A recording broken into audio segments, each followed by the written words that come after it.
Alappuzha പുന്നപ്രയിൽ Kerala bank ജപ്തി ചെയ്ത വീട്ടിലെ യുവാവിനെ മരിച്ച നിലയിൽ കണ്ടെത്തി. പുന്നപ്ര സ്വദേശി പ്രഭുലാലാണ് മരിച്ചത്.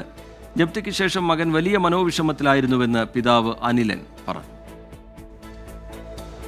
2018 വീട് നിർമ്മാണത്തിന്റെ ഭാഗമായി 3 ലക്ഷം രൂപ പ്രഭുലാൽ പുന്നപ്ര കേരള ബാങ്ക് ശാഖയിൽ നിന്ന് വായ്പ എടുത്തത്. 3 ഗഡുക്കൾ അടച്ചു. കെട്ടിട നിർമ്മാണ തൊഴിലാളിയായ പ്രഭുലാൽ ജോലിക്കിടയിൽ വീണ് നട്ടലിന് ക്ഷതമേറ്റതോടെ പിന്നീടുള്ള തിരിച്ചടവ് മുടങ്ങി. ഇതോടെ കഴിഞ്ഞ 24-നാണ് പ്രഭുലാലും അച്ഛൻ അനിലനും അമ്മ ഉഷയും താമസിച്ചിരുന്ന വീട് കേരള ബാങ്ക് ജപ്തി ചെയ്തത്. മാർച്ച് 30-ന് ജപ്തി ചെയ്യുമെന്ന് പറഞ്ഞ ബാങ്ക് അധികൃതർ നേരത്തെ എത്തി ജപ്തി ചെയ്തെന്ന് പ്രഭുലാലിന്റെ പിതാവ് അനിലൻ. 24-ാം തീയതി വന്ന് ഇത് ഒട്ടിച്ചതിനകത്ത് 30-ാം തീയതി നമ്മളോട് അവധി പറഞ്ഞ് അതിനുള്ളിൽ ഒരു തീരുമാനം അറിയിക്കണമെന്ന് പറഞ്ഞതിന് വേണ്ടിയിട്ടാണ് എൻ്റെ മോൻ ആ കാര്യത്തിന് വേണ്ടി നടന്നത്.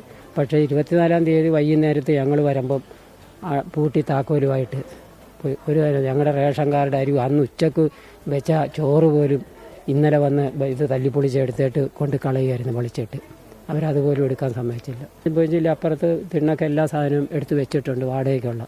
ജപ്തി നോട്ടീസ് ലഭിച്ചപ്പോൾ സമയം നീട്ടി നൽകണമെന്ന് ആവശ്യപ്പെട്ട് കുടുംബം അപേക്ഷ നൽകിയെങ്കിലും ബാങ്ക് അത് നിഷേധിച്ചു. വീട് ജപ്തി ചെയ്ത ശേഷം കടുത്ത മനോവിഷമത്തിലായിരുന്നു പ്രഭുലാൽ. പോസ്റ്റ്മോർട്ടത്തിന് ശേഷമേ മരണകാരണം വ്യക്തമാകൂ. ഹൃദയാഘാതമെന്നാണ് പ്രാഥമിക നിഗമനം. 24 ആലപ്പുഴ.